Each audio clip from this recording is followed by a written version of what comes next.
Thank you very much. And thank you for coming. Thank you for having me. Right. And thank you for being part of a beautiful film, Yeah. Amrum, which I believe opened last night, and is, such an unexpected but, interesting and moving take on a period at the end of World War II where basically fascism was crumbling and the effect it has on a little island and a family. Obviously you've been in lots of other things over the years, but what drew you to this one and to the small role that you have in this film? I thank you for the question. I have to say, since the last 10 years, I always wanted to work with Fatih, and we could never make it happen because we both have a deal with Warner in Germany. So we never had the chance to work on something because I direct my own movies and Fatih is doing his movies. But then he called me one day for another movie and it didn't work out, and then few years later, he called me again and said, Matthias, there is this one cool thing called Amrum. I didn't want to direct it, I only would produce it, but now I have to direct it, and I would love you to play the part of this uncle. His name is Uncle Theo. Uncle Theo, would you do it? And I said, of course not. Why? No, of course. I said, yes, please, Fatih, I'm here for you. I would love to do it. The script was amazing. And so we did the film. Right. So tell us a little about Uncle Theo. Yeah, Uncle Theo is, because in the film it's about this mother, and she lives together with her, what is it, her sister? And the son, and so the mother of this young boy is my sister, and the story of my character is I lived together. I fell in love with a woman. We wanted to marry. She was Jewish. The Second World War came, and I was on a boat in the sea because I was a whale. I did whale fishing. Is that right? Is that whale fishing? Yeah, whaling. Whaling. Whaling. Oh, whaling. Yeah. Okay, so that was my job, whaling. And at that time, I couldn't come back. The Second World War began, and they took my wife into a concentration camp and killed her. And then I went over to the Americans, and that's the story of my character in the film. Mm-hmm. Right. I mean, it's increasing. It's very interesting to see takes on World War II and on the Nazi era from basically from German filmmakers. I remember talking to Sandra Hüller about the zone of interest, and her saying that it's the one character where she did not want to feel any empathy for that character. Yeah. But I mean, do you think it's important that we're getting, especially in the political climate today, that we're getting a sort of a German take now on that era rather than, World War II movies coming from the West? Or? Yeah, I think it's always important to do movies that reminds you of the past and what happened and what could maybe happen again, with people, because you always need, like we did in Amrum. It was a horrible time, and I think it's great that Fatih did this movie to show, hey, the world is very insecure at the moment, and people, they vote for the right parties in every different countries. So it's very important to do these films. Yeah. So, what was the feeling for you on the set when you were making this one? The feeling for me on the set. It was a very. I don't know if anybody. You've never been to Amrum. It's an island it's literally, there's no hill, there's nothing. It's just a very flat island, so it's very windy all the time. So it's a beautiful island, but it's a very windy island, and I just heard Fatih screaming like, do this and that. I couldn't understand the word because he was always just like somewhere in the field, just like, and the wind was so loud, and I was just, but it was, it was, the landscape is very interesting because in Germany, especially all these islands in the north, they are like pretty pure and pretty rough. So it was very interesting to come there. Very nice people, very nice, really nice, friendly German people, and they love their island with all their heart. And it was fantastic to do this movie there. Yeah. Right. Were the locals welcoming? The locals been very welcoming. Yeah, very. They just opened their doors for us and helped Fatih wherever they could. Yeah. Right. Because the film does imply that they can be territorial and if you're an Amrum or not, Yeah. that there was this dividing line. Sorry, can you say that again? Well, just that there was the feeling in the film that you are judged on whether you're a true Amrunner. Yeah, of course, because it's the same. Like I'm from Berlin, and there are people in Berlin, west or east. If you're not born there, you're not a real Berlin human being. So it's the same. But I kind of love it too, because they're gonna love their history. They love their roots. And still, they're always welcoming to come over, enjoy the island, shoot movies here, enjoy your holidays, be an Amrummer, and Right. So what has your experience with Cannes been like? You've been here many times over the years, but not with films in competition before? So this is the first movie I ever had in Cannes, premiering, which was great. It was really touching to see all these people standing up for Fatih and they're applauding, and it's really nice to see that there is still this cinema culture where people love film and everything that happens around it. These receptions and everyone wants to look good and all these people. I mean, this craziness is insane for film. And I love that. It's still, it's every year to meet these beautiful, very interesting people from all over the world showing their movies and celebrating art and cinema. I love that. So you've been coming for years, just not with films that are playing at the festival. Do you come as a film fan? I come as a film fan, and I love to see these movies. It's always is it spectacle? Spectacle's a good word. Spectacle. It's a nice word, spectacle, and it's always a lot of fun just to see how people really take care of this whole craziness, and then you can watch big movies on a big screen, and everybody is celebrating it. It's always good to come here. Yeah. Right. So when did your love of movies begin? My love of movies began. It's a long time ago.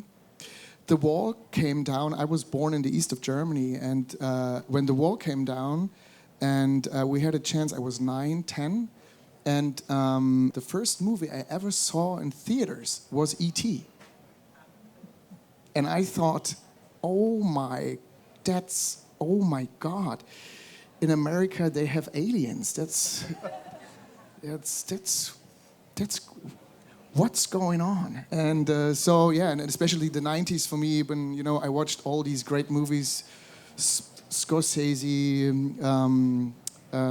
Cameron, Ridley Scott, Spielberg. I'm still a huge fan of Spielberg, and it was the best time ever. All these 90s movies coming to a country. We had only like 1 or 2 channels, in the east of Germany. There was no theater culture, and that was great. So I watched these movies over and over again. Mm-hmm. Yeah. Did you think I want to do that? Yeah, I thought if they allow you to dream big, you need to tell stories, and if you can tell stories that can create something like this, that was for sure. That was my My parents, I have to say, my parents are theater actors. They were huge stars in the theater. and on stage. And my dad was always very competitive. So I knew I can never win in theater and stage. Let's do movies. And I fell in love with making movies. It must have been a thrill, like when you were in Valkyrie and you were working with Tom Cruise, and it was part of the whole Spielberg thing. So I mean, what was that? Did that feel like an introduction to Hollywood? I mean, to be honest, I love the time in Valkyrie, Tom Cruise and me, we had every day together, and we shared a makeup trailer together. So I asked him all the stories, how he, for example, when he did Vanilla Sky, how he became the rights on. At the end of the film, there's a track called Untitled Track Number 4 from a band, Sigur Rós, and the lead of this band is called Jonsi. And I asked him, hey, how have you done this to get this untitled track? Because it's really hard to get. And then he told me a story that he flew to Reykjavik and how he met them, or just to be with Tom every day. And I did a movie called TheWrap Baron, and Tom was always very interested in planes and so he asked me, hey, can you show me the movie? And I was totally shocked. And I said, of course, where? In my hotel. I will build a tiny cinema and can I see the film? So, yeah. And then our friendship began. I loved the time with Tom Cruise on Valkyrie. Mm-hmm. Right. Did he like Red Baron? I think he never said anything about the film. He said, but great planes and great fights. That's... yeah, he never. No, I never asked him, to be honest. I was very nervous. Kenneth Branagh was there. Bill Nye. He invited all our colleagues, and I came to. Katie Holmes was doing dinner and canapes, and I was just. That was crazy for me. Just I was really, really nervous. Hey Tom, did you like the film? Right. So you never had the nerve to actually come out and ask him directly? No, never. Right. So, I mean, have you deliberately cultivated a career where you can do things like that, but also do German films and then end up in Oppenheimer? And I mean, what has your goal been for your career?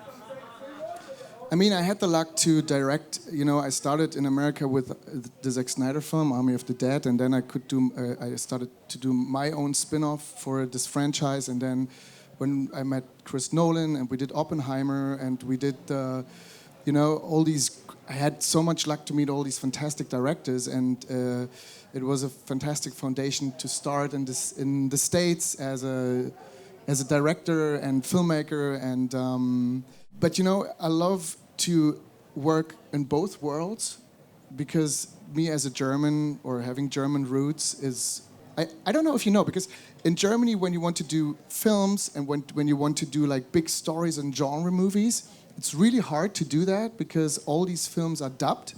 So Harry Potter or Captain America or you name it, all these movies, they're German, because the dubbing industry is so huge in Germany that an audience will see, a big American movie. It sounds German because they all speak German, because it's dubbed. And if you want to do, for example, a pirate movie, but there's Pirates of the Caribbean, you would never do a pirate movie that feels so big like these great American films. Yeah? And so I thought genre is very difficult. You have art house, and the only thing for me that worked was romantic comedies. Romantic comedies. And so I thought to do genre was always interesting, to go to the States, to do that in the States, but coming back to Germany, you can do these small art house films and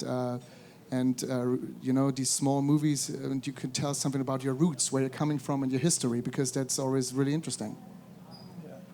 So are you saying that when you saw E.T., E.T. was speaking German? E.T. was speaking German, that's true. E.T. was speaking German. By the way, I have to watch that again. I can't remember the voice of E.T., but of course, he said...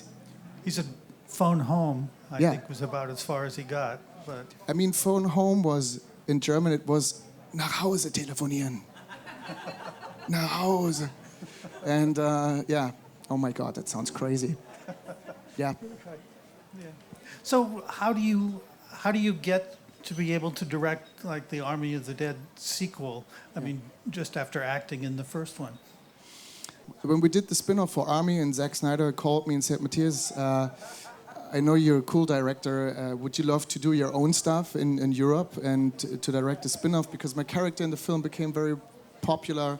And and I said, of course I would love to direct it. And and then Hans Zimmer came on board, and Hans and me, we did the post on the film, which was a fantastic.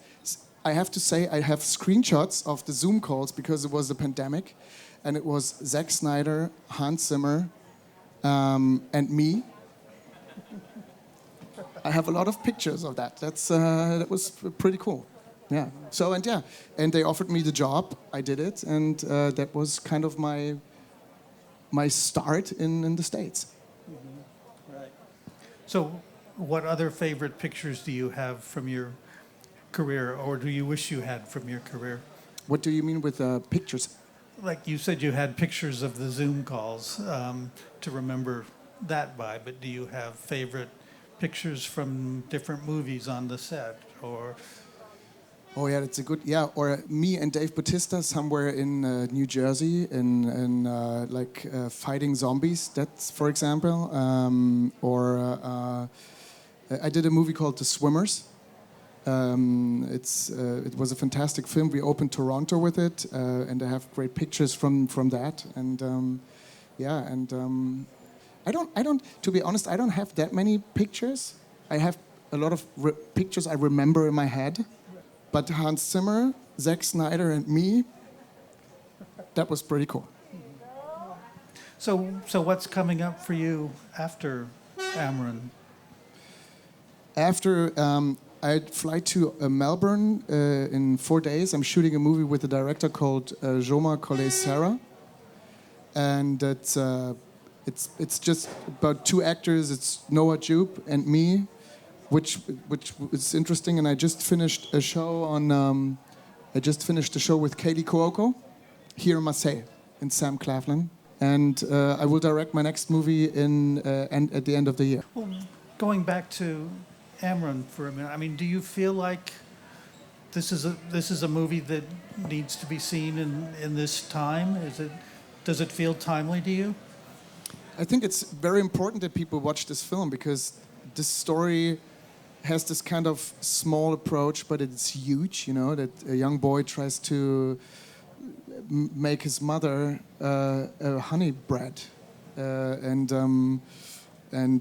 because he doesn't want her to die, but at the end it tells so much about our time that you really have to, fight for the right things, and you have to look to your left and to your right, what is really happening and what's the future. What could you do? What is your part?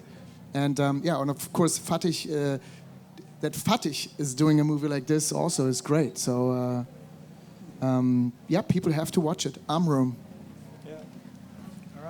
I agree. Everybody should watch it. Congratulations, and thank you. Thanks for joining us. Thank you so much. Thank you. Thank you.